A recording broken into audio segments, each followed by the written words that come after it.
Welcome प्यारे बच्चों। आज हमारे YouTube channel maths by Rajesh sir में छोटे छोटे 8वीं क्लास के बच्चों का भी हार्दिक स्वागत है। आज हम 10th क्लास के बजाय 8th क्लास का भी मैथ्स शुरू करने जा रहे हैं, क्योंकि अब की बार बोर्ड ने भी फैसला लिया है कि 8th क्लास की भी परीक्षाएं हैं जो वो भी बोर्ड ही लेगा। तो इसको मद्देनजर रखते हुए आज हमने ये फैसला लिया है, बच्चों की रिक्वेस्ट पे भी ये फैसला लिया है कि आज हम 8th क्लास का मैथ भी तुम्हारे लिए तैयार करेंगे। तो मेन जो चैप्टर है या कोशिश करेंगे सारा ही मैथ यहाँ पर कोशिश करेंगे पूरा करवाने की। तो सबसे पहले मैंने सेकंड चैप्टर यहाँ पर शुरू किया है, जिसका नाम है linear equation in one variable. Hindi medium और इंग्लिश मीडियम वाले दोनों बच्चे ध्यान से देखें तो दोनों के लिए ये बढ़िया रहेगा।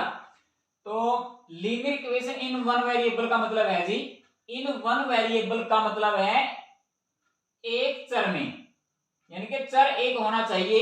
चर किसको बोलते हैं? जैसे x आया है, y आया है, z है, जिसकी हमने वैल्यू फाइंड करनी होती है, उसको आप वेरिएबल बोल देते हैं जी। एक वेरिएबल के अंदर जी लीनियर इक्वेशन, लीनियर में क्या होता है? रैखिक, और इक्वेशन में होता है समीकरण। रैखिक समीकरण का मतलब क्या है जी? एक रेखा के अंदर, जैसे एक मैंने कोई भी एग्जांपल के तौर पर लगा दिया कि भाई 7x माइनस का 3 और इक्वल टू 0, ये लगा दिया। इसके अंदर जो x लगा हुआ है इसको हम बोलते हैं वेरिएबल, चर। इसको हम चर बोलते हैं जी। हिंदी में क्या बोलते हैं? चर। और इंग्लिश में क्या बोलते हैं? वेरिएबल। और जो इसके साथ में जो 7 यहां पर लगा हुआ है इसको बोलते हैं इस x का कोफिशिएंट। इंग्लिश में कोफिशिएंट बोलते हैं और हिंदी में क्या बोलते हैं? गुणांक। x का जो गुणांक है वो कितना? हमारा 7 है, यानी कि x का कोफिशिएंट 7 है, माइनस का 3 है, इक्वल टू किसके? 0 जी। इक्वल में तो कीमत पक्का मिलेगी भाई, बराबर में कीमत जो भी लगा दी तो समझ लेना कि हमारा इक्वेशन तैयार हो गया, समीकरण बन गया, नहीं तो समीकरण नहीं बनेगा जी। तो जैसे कि हमारे पास ये चर है और इसकी वैल्यू हमें फाइंड करनी है, तो इसको निकालने के लिए क्या करते हैं हम? इक्वल से इस साइड में जो हमारी संख्याएं, जो भी हमारा अंक, जो भी हमारी वैल्यू दी है, जैसे माइनस का 3 है, ये माइनस का 3 उस साइड में जाके जी प्लस का होता है। ये तो शायद बहुत सारे बच्चे सीख चुके हैं ये बात। तो जो प्लस का है तो परे जाके माइनस का हो जाएगा। जैसे ये 7 और x के बीच में मल्टीप्लाई है, दोनों के बीच में जी, यदि ये मल्टीप्लाई में तो परे जाके डिवाइड का। यदि मैं इस 7 को बाय में ले लेता हूं, बाय में 7 ले लिया, तो ये 3 पहले जाएगा परे, और 3 परे जाकर हो जाएगा किस चीज का जी? प्लस का। और 7 जो हमारे पास डिवाइड में है, ध्यान दे यहाँ पर डिवाइड में है, जो बटा बोलते हैं, तो परली साइड में जाकर क्या हो जाएगा? मल्टीप्लाई का। जैसे हल किया जी, x माइनस का 3 था, परे जाकर प्लस का हो गया, और जो बाय में 7 था वो मल्टीप्लाई कर दिया जैसे हमने जी, और दोनों की मल्टीप्लाई करके कितना हो गया हमारा जी? 21। या यदि गुणा में है, जैसे 7x माइनस का 3 इक्वल टू 0 है, ये 3 परे लेके जाओगे तो तीसरी अवस्था में जाएगा जी प्लस में होके जी, यहाँ पर माइनस का है, तो 7x इक्वल टू किसके जी? 3 के, और x की वैल्यू निकालोगे तो 3 बाय में कितना हो जाएगा? 7। तो इस प्रकार के सम है। और ये जो चैप्टर हमारा सेकंड है, ये भाई ध्यान देना, ये 8वीं क्लास में भी, 9वीं क्लास में भी, 10वीं क्लास में भी इनकी बहुत ज्यादा वैल्यू है, बहुत ज्यादा इनका ये आधार है तुम्हारा, ये अगली क्लासों के लिए। तो थोड़ा ध्यान से करना, कोशिश करना कि इसको कच्चा मत रखें अपना। तो चलो शुरुआत करते हैं आज तुम्हारा भी नए चैप्टर की, और इसमें से बहुत ज्यादा अंक का काम आने वाला है। थोड़ा लेंथी भी चैप्टर है और आसान भी है, ऐसा भी नहीं है भाई ये बहुत ही कठिन चैप्टर दिया हुआ है, बहुत ही इजी है। तो पहले क्वेश्चन के अंदर इन्होंने लिखा है 2.1 एक्सरसाइज क्लास 8th। तो इसमें क्या दिया है जी? x माइनस का 2 इक्वल टू 7 दिया है, और ऊपर लिखा है सोल्व द फॉलोइंग इक्वेशन। जैसे कि हमारे पास क्या है जी? पहला सम दिया है, पहला सम में क्या लिखा है? x माइनस का 2 और इक्वल टू किसके जी? 7 के। बड़ा इजी भाई, बिल्कुल 1 सेकंड में आंसर आने वाला है। यहां पर सिर्फ ये देखना है कि इक्वल से इस साइड में क्या दिया है हमारे पास जी? इक्वल से इस साइड में x को छोड़ के, x को बोलते हैं हम चर, यानी कि वेरिएबल, इसकी वैल्यू हमने फाइंड करनी। तो 2 किस अवस्था में, ये देख लो सिर्फ। तो ये 2 है हमारा जी माइनस में, तो परे जाओगे तो किस अवस्था में हो जाएगा जी? प्लस में चला जाएगा। तो ये जो प्लस में चला जाएगा तो सबसे बाद में लिखना है जी हमने। तो कैसे लिखोगे? x लिखा हमने जी, और इक्वल में कितना लिखा जी? 7, और जो 2 माइनस का था जो यहां पर लिखना जी फिर हमने प्लस का जी। तो हमारी वैल्यू जो x की हमने निकालनी थी, तो x इक्वल टू कितना हो गया? 9। तो ये हमारा क्लियर हो गया जी पहले का आंसर। कितना मजेदार सवाल है ना? मजेदार। तो इस प्रकार निकालने हैं ऐसे लंबी बातें नहीं है, छोटे छोटे हैं पहले एक्सरसाइज में। तो उसी प्रकार सेकंड सम में जो दिया है वो बता देता हूं, y प्लस में 3। अब तो अपने आप ही निकाल दोगे, y प्लस में 3 इक्वल टू किसके जी 10 के। कुछ भी कठिन लगने वाला नहीं है, भूल जाइए कि हमारे को मैथ नहीं आता, अब तो स्टार्ट हो गए बस। तो यहाँ पर देखना है कि 3 किस अवस्था में हमारा जी प्लस में, तो अपना आप बता दोगे 3 पर जाएगा किस अवस्था में जाएगा जी माइनस में। तो फिर 10 में से कितना माइनस करोगे 3, तो कितना बचेगा 7, यानी कि यहाँ पर प्लस का 3 है तो परे जाकर माइनस का, तो 10 में से 3 गए तो हमारे पास 7 बचने वाला है जी। आंसर क्लियर जी बस। तो कैसी लिखना, कैसे देखो लिखना पक्का है जी, यहाँ पर ये निशान लगा दो मल्टीप्लाई का, यानी कि निष्कर्ष क्या निकलेगा, तो y लिखो इक्वल लिखो 10 लिखो, y भी लिखा इक्वल भी लिखा और उसके बाद 10 बचा कौन जी प्लस का 3, ये यहाँ पर माइनस का कर दो, तो 10 में से 3 घटा दे कितना बच गया जी 7, यानी कि वैल्यू हमारे पास क्लियर होगी y इक्वल टू कितना जी 7। तो आंसर लिख देना क्लियर जी यहाँ पर जी 100 लगा के, या हेंस y इक्वल टू किसके जी 7। और हिंदी वाले यहाँ पर क्या लिखेंगे, अतः लगा देना भाई तुम बस, और कुछ नहीं लिखना फालतू, अतः y इक्वल टू किसके जी 7 के। ऐसे ऐसे सवाल है भाई, ये हल कर लेना पहली एक्सरसाइज, मतलब पूरे के पूरे का बेस बना रखा है जिसमें पूरे चैप्टर का। आगे क्या दिया, जैसे हमारे पास ये सम नंबर है जी थर्ड, तो थर्ड सम में जब भी सम निकालो थोड़ा हल, सॉरी इसके लिए मैं माफी चाहूंगा, सबसे पहले क्या लिख के चलना है क्वेश्चन नंबर 3 लगा के, तो यहाँ पर सॉल्यूशन पक्का लिख दे करो भाई। तो सॉल्यूशन लिखने के बाद या हिंदी में लिख दिया हल, तो सॉल्यूशन जब लिखोगे तो सॉल्यूशन लिखने के बाद तब स्टार्ट करना है जी। हमारे पास सम है जी अगला, तो 6 इक्वल टू किसके जी z प्लस में 2 के। अब देखो थोड़ा इसमें ऐसी छोटी छोटी क्लासों में जो बच्चे हैं तो थोड़ा इसमें उलझ जाते हैं, उलझने की बात नहीं है।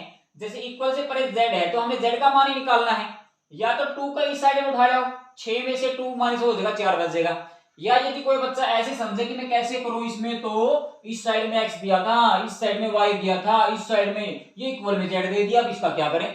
तो जब बीच में इक्वल है तो ये सारे के सारे इधर उठा कर रख दो, ये उठा के परे रख दो, कोई फर्क नहीं पड़ने वाला है यदि इस साइड में लेके चलोगे तो जैसे मैंने z प्लस का 2 लिखे हैं और इक्वल में 6 लिखे हैं, तो इसमें कोई फर्क पड़ने वाला नहीं है।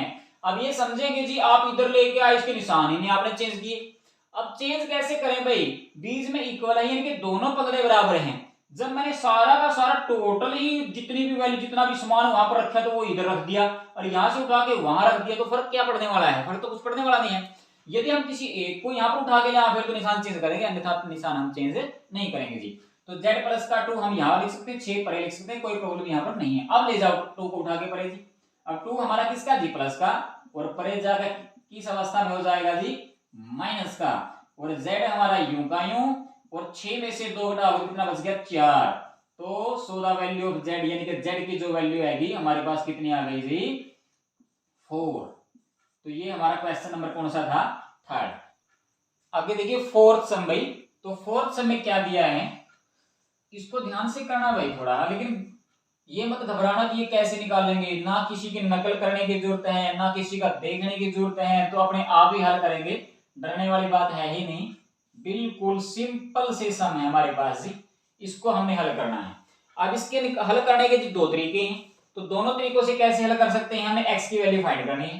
तो इधर ये हमारा किस अवस्था में है जी प्लस का, तो इसको उठा के परे ले गए जी, वहां उस साइड में किस अवस्था में चले जाएगा हमारा जी माइनस में जी, फिर उन दोनों को हम क्या कर देंगे हल कर देंगे जी। ऐसा कोई प्रॉब्लम नहीं, ऐसे हल कर सकते हैं बिल्कुल, कोई बच्चा कर सकेगा, यहाँ से उठाया यहाँ रख दिया माइनस कर दिया, वो हल कर दो x की वैल्यू क्लियर होगी। लेकिन थोड़ा हमें एक तरीका बता देता हूं, सबसे पहले जैसे यहाँ पर भी 7 है बाय में, यहाँ पर भी 7 है, दोनों के बटा में 7 दे रखे है जी, यदि हम 7 और 7 इसके बाय में 1 करके 7 का 1 का और 7 का एलसीएम लेते तो हमारे पास टोटल एलसीएम कितना आता है जी 7 आता है। तो ऐसी अवस्था में क्या कर सकते हैं, 7 की मल्टीप्लाई तीनों अवस्थाओं में कर दो, यहाँ पर भी कर दो, यहाँ पर भी कर दो, यहाँ पर भी कर दो जी। 3 हमारे पास टर्म है, पहला पद ये है, दूसरा पद ये, तीसरा पद ये, तीनों के साथ में मल्टीप्लाई कर दो तो 7 की कोई वैल्यू नीचे नहीं रहेगी। तो यहाँ पर लिख सकते हैं जी बोथ साइड मल्टीप्लाई बाय 7, यानी कि दोनों तरफ, हिंदी वाले बच्चे देख लेना भाई, दोनों तरफ 7 से गुणा करने पर, 7 से गुणा कर दी दोनों तरफ भाई। अब 7 से गुणा देखो कैसे कैसे करनी है, बिल्कुल इजी, इसको जैसे हमने रखा इसके मल्टीप्लाई में यदि मैं 7 कर देता हूं, जैसे देखो एक बार दे 7 मल्टीप्लाई में कर दिया तो 7 के साथ में 7 कैंसिल हो जाएगा जी, और हमारे पास क्या बचेगा सिर्फ जी 3। यहाँ पर 7 एकम 7 और 7 ऐसे क्लियर होने कैंसिल होने के बाद जी 1 और 3 की मल्टीप्लाई कर देंगे हम जी। अब ध्यान से देखना, जैसे हमारे पास 7 है तो मल्टीप्लाई में 7 करते हैं तो 7 के साथ में 7 कैंसिल जी, हमारे पास क्या बचा 3, और प्लस में 7 की मल्टीप्लाई x के साथ में करनी है भाई, ये कितना हो गया 7x, और इक्वल है मेरी 7 की मल्टीप्लाई इसके साथ में करनी है, और 7 के साथ में 7 कैंसिल हो गया तो क्या बचे हमारे पास जी 17। ये सिंपल इक्वेशन बन गई पहले वाले की तरह पे, जैसे हमने पहले हल किया था। 7 के साथ में मल्टीप्लाई 7 के साथ में 7 कैंसिल जी 3 बचा, 7 के साथ में इसकी मल्टीप्लाई करी तो 7x हो गया जी, और 7 की यहाँ पर मल्टीप्लाई करी तो 7 के साथ में 7 कैंसिल करने के बाद जी हमारे पास 17 बचा। अब हमने मान तो x का निकालना है, तो पहले 7 नहीं जाएगा भाई, इसके साथ में जो भी चीज जुड़ी हुई है नहीं जाएगी, इससे अलावा कोई चीज बची है तो कोई भी रकम बची है तो उसको उठा के परे ले जाओ। अब ये 3 है, ये 3 प्लस का परे जाएगा किस अवस्था में चला गया जी माइनस में, तो हमारे पास जी 7x और इक्वल में कितना है 17, इसको छोड़ा सिर्फ, इसको मैंने वहां पर जाके जी माइनस में कर दिया, और 17 में से 3 के हमारे पास जी 14 बच गए जी। और यहाँ पर देखो जी 7 किस अवस्था में है, और 7 के और x के बीच में जो निशान है वो किस अवस्था का है जी, यहाँ पर देखो क्या क्या अवस्था है बीच की जी, मल्टीप्लाई किया प्लस का माइनस का किस अवस्था, तो बीच में यदि पूरा पूछ लेगा नहीं भाई 7x किसका है तो सारा का सारा तो ये प्लस का है, लेकिन 7 अकेला पूछें तो ये मल्टीप्लाई का है, x पूछें तो x भी मल्टीप्लाई का है, ये दोनों आपस में एक दूसरे के साथ में मल्टीप्लाई हो रहे हैं। यदि हमने x की वैल्यू निकालनी है तो इसको 7 को उठा के परे ले जाओ जी, तो x हमारे पास यूं का यूं और 14, और बाय में लेकर आए जी 7, और 7 एकम 7 और 7 दूनी 14, तो हमारे पास जी जो x की वैल्यू आई है वो कितनी आएगी 2। तो so the value of x जी, यानी कि x की जो वैल्यू आई है हमारे पास जी 2 आ गई, ये हमारा आंसर करेक्ट हो जाएगा। इसको दोबारा फिर ऐसे कर सका कोई बच्चा, कोई प्रॉब्लम नहीं है, बहुत बढ़िया रहेगा ऐसे निकालोगे तो जी। यदि ऐसे ऐसे ही उठा के परे लेके जाओगे भाई ये भी बिल्कुल इजी है, तो 17/7 है और माइनस का हो जाएगा परे जाके जी कितना जी 3/7, और यहाँ पर हम एलसीएम लेते हैं 7 और 7 का, तो कितना एलसीएम रहेगा हमारा जी 7, और 7 जब एलसीएम आ गया तो जब नीचे वाली संख्याएं सेम है तो ऊपर वाली सेम टू सेम ऐसे ही कट जाएंगे जी। अरे क्यों कट जाएंगे कारण भी पता होना चाहिए, क्योंकि 7 की मल्टीप्लाई इसके साथ में करोगे 7 के साथ में 7 कैंसिल 3 बचा, 7 के साथ में 7 के साथ में 7 कैंसिल हो गई 17 बचा, 17 में से 3 के कितने बचे जी 14, और बटा कितना कर दिया 7, 7 के 7 7 नहीं 14, ये भी बड़ा इजी है, ये भी बढ़िया रहेगा। सिंपल बनाकर निकालोगे तो ऐसे निकाल इसको, यहाँ पर 7 की मल्टीप्लाई 3 बचे, यहाँ पर 7 की मल्टीप्लाई 7x 7 के साथ में मल्टीप्लाई की तो 17 बचे, 3 परे लेकर गए तो 17 में से 3 के तो 14 बची, और 7 मल्टीप्लाई में पर जगह डिवाइड कर दिया तो x की वैल्यू कितनी ऐसे कट गई जी 2। फोर्थ सम के बाद अब हमारे पास है 5th 6th 7th और 8th, ये छोटे छोटे ही तो कर ही लेते हैं, बाकी जो बचेंगे वो कल कर लेंगे। तो देखो भाई कैसे हल करेंगे इसको जी, यहाँ पर सॉल्यूशन लगा देना जी। 6 देखो किस अवस्था में है, x की वैल्यू हमें फाइंड करनी है, x किसको बोलते हैं जी वेरिएबल बोलते हैं इसको जी, इसको चर बोलते हैं, इसकी वैल्यू हमें निकालनी है, और 6 के उठा के परे ले जाओ जी, तो x हमारे पास यूं का यूं रहेगा, और 12 है और y में चला गया जी 6, और 6 कम 6 6 दूनी 12, तो x की जो वैल्यू हमारे पास जी 2 आ गई जी, ये आंसर हमारे पास क्लियर हो गया।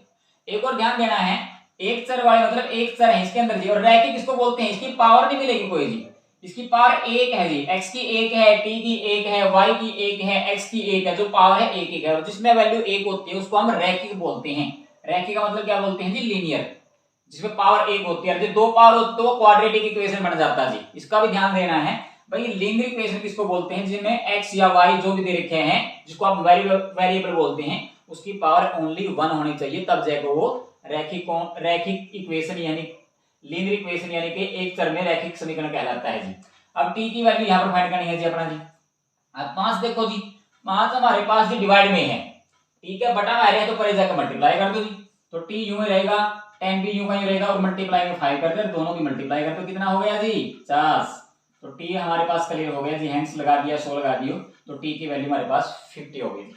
अब यहाँ से वैल्यू देखो कैसे निकालते हैं हम जी, किसकी जी x की। अब x की वैल्यू निकालने के लिए बाय में कौन है हमारे पास जी, तो बाय में 3 है, और बाय में 3 है परे जा किस में हो जाएगा जी मल्टीप्लाई में, और 2 किस अवस्था बच गया, फिर ये परे जाने के बाद 2 तो फिर मल्टीप्लाई में है, अब 2 मल्टीप्लाई में तो यू मल्टीप्लाई वाला परे जा किस में हो जाएगा डिवाइड का। कहने का मतलब है जी दोनों को ले जाओ, 3 यहाँ पर डिवाइड में वहां जाके मल्टीप्लाई में, 2 यहाँ पर मल्टीप्लाई में वहां जाके डिवाइड में, तो दोनों को पलट दो परे जाके, तो x इक्वल टू 18 और मल्टीप्लाई में चला जाएगा 3 और बाय में आ जाएगा 2, और 2 1 जा 2 कर दिया, 2 9 जा कर दिया हम जी 18 जी, यानी कि 2 का घट 2 में 18, और 9 की और 3 की मल्टीप्लाई कर देना भाई, 9 और 3 की मल्टीप्लाई 9 की 27, या 9 3 हो गया जी हमारा 27 जी। तो यहाँ पर x की वैल्यू हमारे पास कितनी आ गई जी 27। उसके बाद जी हमारे पास है जी 8वां सम। तो 8वां सम में कैसे फाइंड करेंगे जी? अब किसकी वैल्यू, वही बात है भाई, ऐसे ऐसे भी सही है, हमारे पास y की वैल्यू निकालनी है, इक्वल से पहले हम y रखेंगे, इसको ये इधर उठाया, बात तो बराबर है। यदि इस बच्चा ऐसे सोचता है जी सर ये इधर होना चाहिए, तो इधर किसको इधर लगा दो, ये पूरा पूरा उठा जाएगा भाई। तो y बाय में कितना है 1.5 है जी, और इक्वल में कितना जी 1.6 है जी। तो यदि हमारे पास y में 1.5 है तो परे जाकर मल्टीप्लाई कर देना जी। तो y इक्वल टू 1.6 और मल्टीप्लाई में 8.5 हमारे पास जी। तो यहाँ पर गुना कर देने हैं दोनों की जी, 15 और 16 की गुना, 15 की टेबल आती है तो ठीक है, 15 की टेबल नहीं आती है तो 15 की मल्टीप्लाई कर लेना भाई ऐसे। जैसे हमारे पास 16 है, मल्टीप्लाई करनी है 15 के साथ में, 5 के 30, कितने बचे हमारे पास जी 3, और 5 के 5, 5 और 3 हो गए 8, और 1 की इसके साथ में 1 6 हो गया, 1 के साथ में 1 की तो 1 हो गया जी। यहाँ पर 0, 8 और 6 14 हो गई, और यहाँ पर हो गया 2। तो ऐसे मल्टीप्लाई भी कर सकते हैं। 15 टेबल आपको सीधा कर दिया, 15 6 के 90, 9 हासिल के जी, 15 के 15, 15 में 9 जोड़ दिए, कितने हो जाएंगे जी 24 टोटल। और पॉइंट गिन लेने हैं भाई, एक इसमें है, एक के बाद इसमें है, तो टोटल 2 के बाद में 1 2, यहाँ पर पॉइंट लगा देंगे। और पॉइंट के बाद तो 4 छोड़ सकते हैं, 0 की कोई वैल्यू भी नहीं है, लगाओ तो लगा देना, नहीं लगाओ तो भी ठीक रहेगा। तो y इक्वल टू कितना आएगा जी 2.4 आएगा, 0 लगाओ या ना लगाओ जी, तुम्हारी मर्जी। ये था हमारे पास भाई पहली एक्सरसाइज 2.1 के हमने 8 सम किए हैं, बहुत ही इजी, बहुत ही मजेदार, बहुत ही इंटरेस्टिंग सम थे सारे सारे, और सारा ये चैप्टर भी इसी प्रकार का है। तो करते रहना भाई। देखो जब ये करवाए हैं तो कल को इनको अच्छी तरह से, अगली वीडियो आने से पहले इनको अच्छी तरह से पक्का कर लेना। तो हम इस प्रकार करवाते रहेंगे, और बहुत सारे सम इसमें से आने वाले हैं, 1 नंबर में, 2 नंबर में, 5 नंबर का भी इसमें से आने वाला है इस चैप्टर के अंदर से। तो आज हमने जो शुरू किया है तो बहुत बढ़िया तरीके से करना है और साथ देना है हमारा। यदि तुम करोगे तो हमारा हौसला बढ़ेगा करने के लिए भी। तो अच्छी तरह से मन लगा के हमारा साथ देते रहना, और 8वीं क्लास जो आपकी बार बहुत सालों के बाद दोबारा से बोर्ड की हुई है, उसमें अपना अच्छा प्रदर्शन दिखाना है। तो इन्हीं बातों के साथ में आपका बहुत बहुत धन्यवाद। जय हिंद, वंदे मातरम, जय भारत।